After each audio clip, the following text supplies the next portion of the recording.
Bonjour tout le monde, c'est Claire-Lise. Donc, sur la première audio sur l'ego, on a précisé qu'est-ce que c'était que l'ego. Et on a découvert qu'on avait un ego de l'esprit, un ego de l'âme et éventuellement un ego du corps aussi. Tout ce que dans la dimension corps, je voudrais être dans la forme.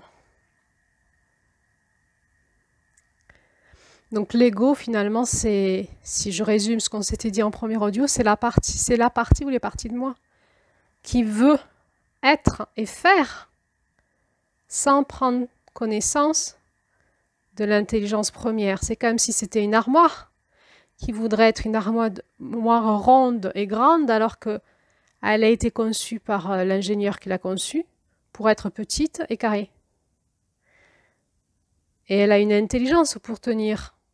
Pour être petite et carrée, elle a été calculée pour ça. Et c'est comme si tout d'un coup, elle avait la capacité de sortir de la matière et dire non, moi je serai grande et ronde, et elle va vouloir faire évoluer la matière pour l'amener à être grande et ronde, mais elle n'est pas faite comme pour être ça, et elle va finalement avoir des symptômes dans la matière de déséquilibre.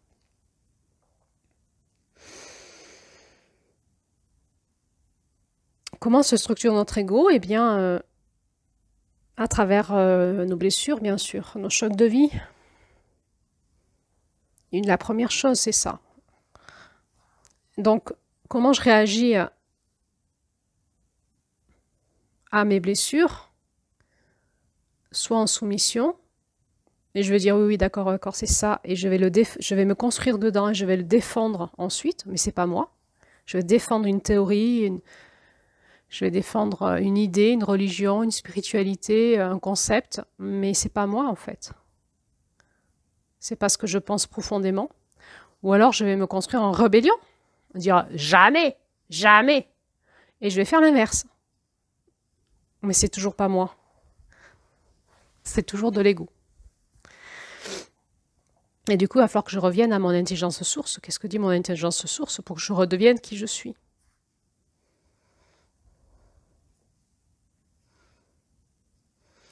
La deuxième façon de se structurer, c'est ce qu'on va appeler l'abus de pouvoir.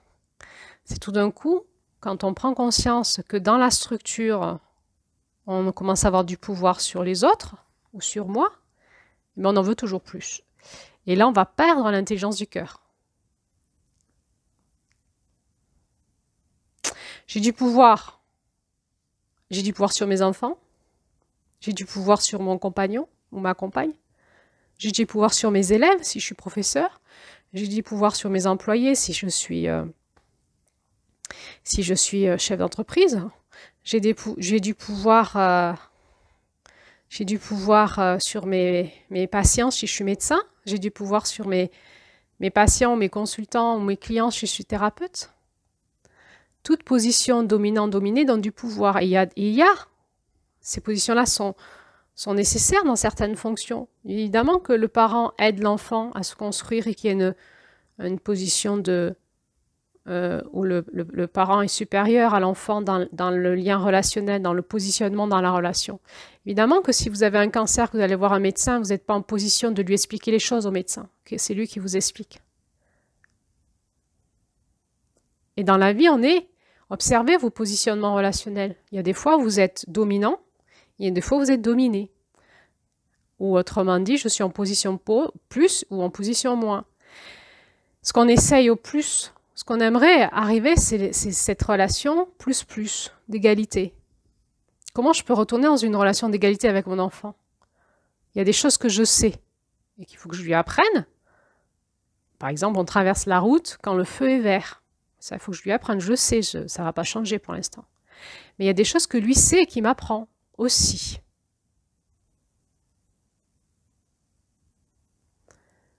Quand je suis thérapeute, mes clients, mes patients, mes consultants m'apprennent des choses. Tout le temps. Comment on fait pour revenir dans cette relation d'égalité? Si je suis médecin, est-ce que je crois que ce que me disent les laboratoires, c'est la vérité? Moi, j'ai connu des médecins qui me disaient qu'ils étaient bousculés par leurs patients. Entre autres, quand il y a eu l'émergence de la médecine alternative, ils n'ont pas compris. Certains patients qui se guérissaient de choses inguérissables, alors qu'eux n'y arrivaient pas. Et ça a été mon cas. Mon médecin m'a dit, mes médecins m'ont dit, vous êtes une miraculée. Ben non, je ne suis pas une miraculée. C'est juste que je vous apprends des choses là en vous expliquant comment je m'en sors. Parce que vous ne savez pas que c'est possible ça.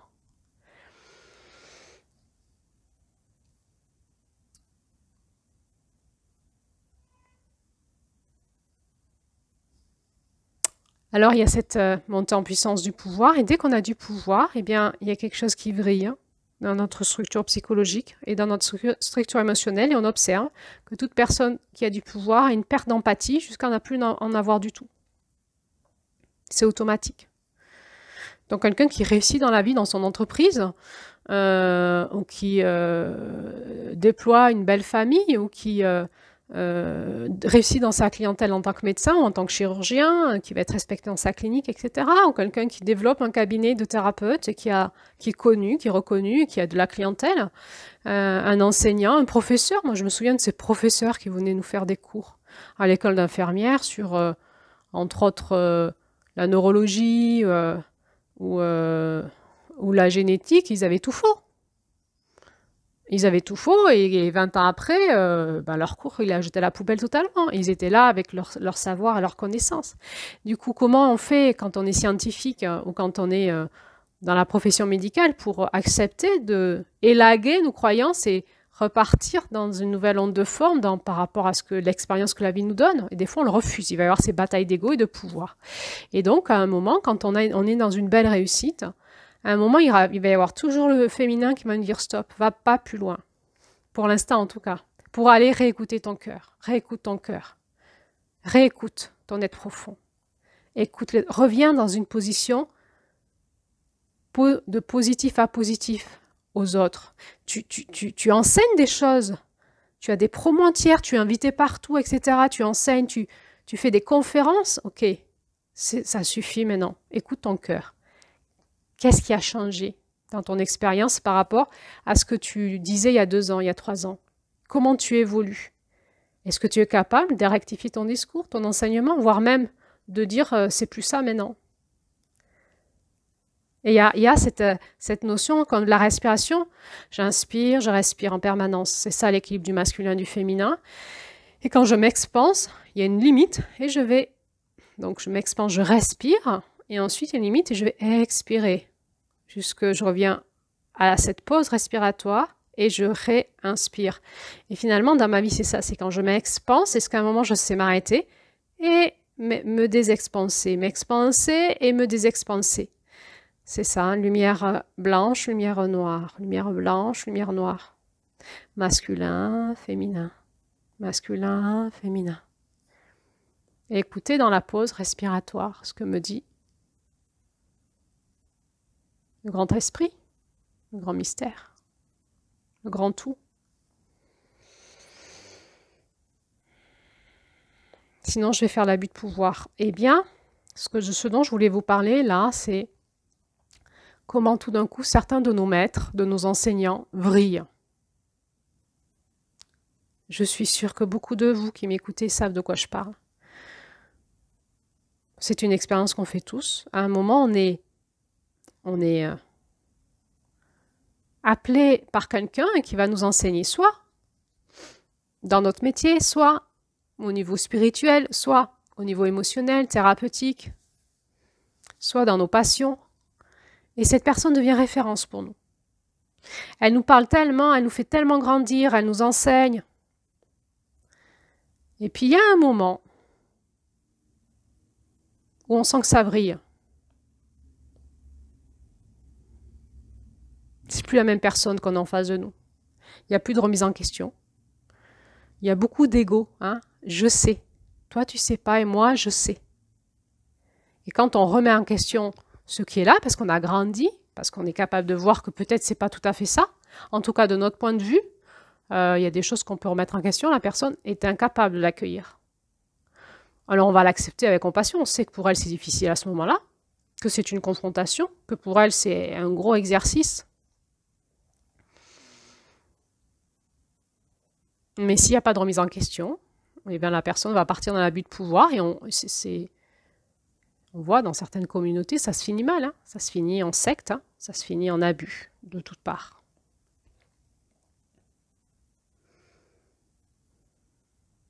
Cette humilité que donne le féminin, qui nous dit tu sais rien en fait. En permanence, tout ce que tu sais peut s'écrouler parce que tu croyais savoir. Mais c'était pas ça, ou c'était pas tout à fait ça, ou c'était un peu ça, mais pas beaucoup. Mais c'était assez. Ce que tu savais avant, c'était assez pour te faire avancer, mais maintenant que tu vas changer de roue, que tu vas grandir, eh ben, il faut tout écrouler pour repartir dans autre chose, parce que tu as besoin de comprendre bien plus grand que ça.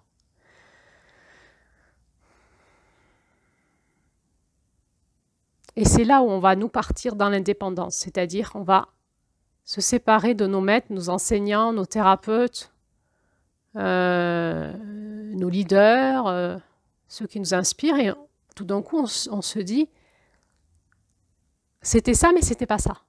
C'est-à-dire qu'on ne peut pas tout mettre à la poubelle, mais il y a un élagage. On met à la poubelle tout ce qui n'était pas et on garde ce qui était. Ça c'est le féminin qui passe. Et on repart dans l'indépendance, dans quelque chose qui nous concerne plus à nous.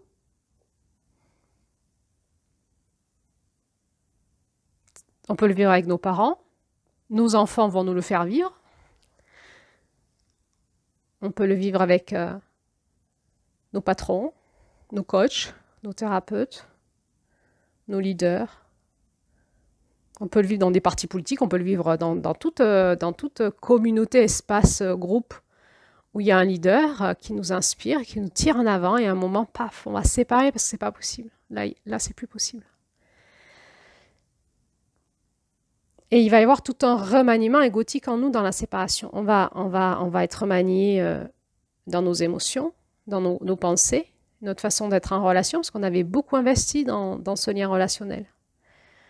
Ça va brasser dans le corps, et puis à un moment, moi je trouve qu'il faut se faire accompagner à ce moment-là, si jamais on était en lien avec quelqu'un de très important pour nous, pour digérer, faire ce phénomène de digestion, et de laisser tomber en fait tout ce qui n'était pas de la vie et de l'amour en nous en fait, et garder ce qui était.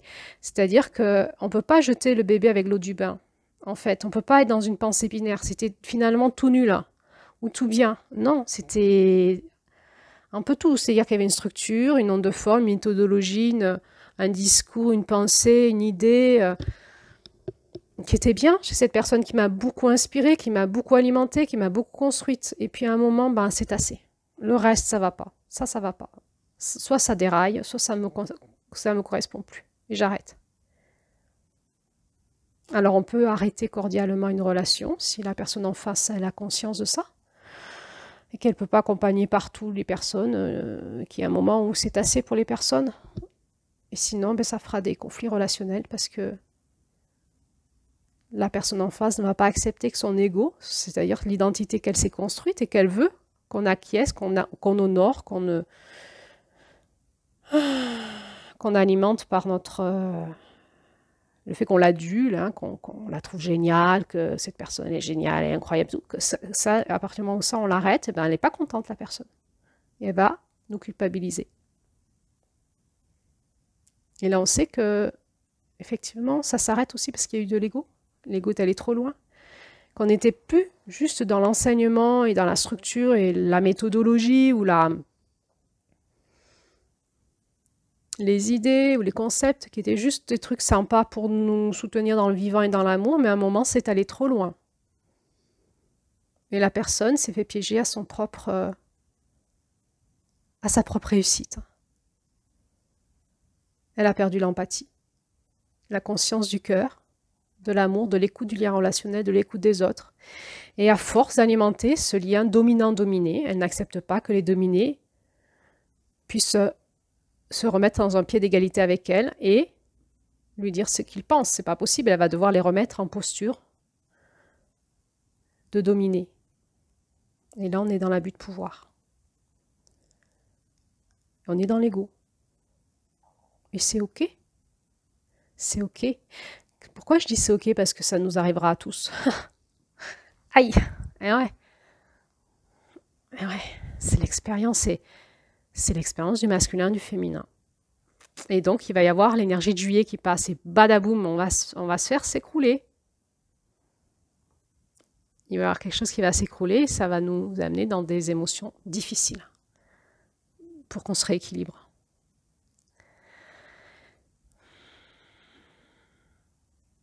Alors c'est ok que l'autre soit là-dedans, c'est ok que je l'ai vécu, que je me suis fait avoir par un leader qui m'a embarqué trop loin. C'est peut-être ok que moi je le fasse simplement. Je vais juste observer en moi, dans ma vie, comment ça se passe cette danse entre mon masculin et mon féminin, entre mon ego et mon être spirituel, entre mon ego et la vie et l'amour en moi, pour pas que ça soit trop, que ça bascule, que ça déséquilibre, pour que ça soit de l'alliance de vie, de l'harmonisation. Et puis si c'est trop, ben je rectifie. Je me fais aider. Je me fais aider pourquoi? Pour remettre en questionnement mes pensées, ou c'est allé trop loin. Pour permettre à mes émotions de s'écrouler, à mon ego d'âme, pour permettre à mon corps de se remettre en route dans la vie.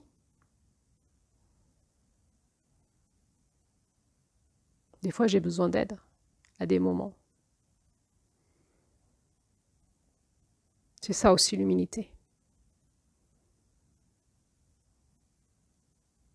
Et puis, dans ces moments où j'ai besoin d'aide, quand j'ai grandi, je vais apprendre toujours à... Comme je me remets dans une position dominant-dominée, quelque part, quand j'ai besoin d'aide, ben, je ne suis pas bien. Et je me donne à l'autre, dans la thérapie, dans les soins. Si j'ai un cancer, que je vais voir un médecin, tout ce que me dit le médecin, je le prends, quoi. Ça me brasse, je suis dans mon espace vulnérable le plus grand, en fait. Hein, et attention à ce qu'on dit à ces moments-là. Et finalement, j'en ai conscience que je suis dans mon vulnérable et que je suis à cœur ouvert ou à vulnérable ouvert, là, et que l'autre, il pourrait faire ce qu'il veut de moi, finalement. Et je vais apprendre, par mon intelligence, qui est déjà structurée, à avoir ce discernement. Qu'est-ce que je garde de l'autre, qui me dit, qui me nourrit, qui me structure, et qu'est-ce que je ne prends pas. À aussi être dans l'équilibre, quand je suis en état de dépendance, dans l'équilibre de mon lien à l'autre. Et c'est très confortable pour tout le monde. Cette écoute du cœur, du centre, de l'humilité.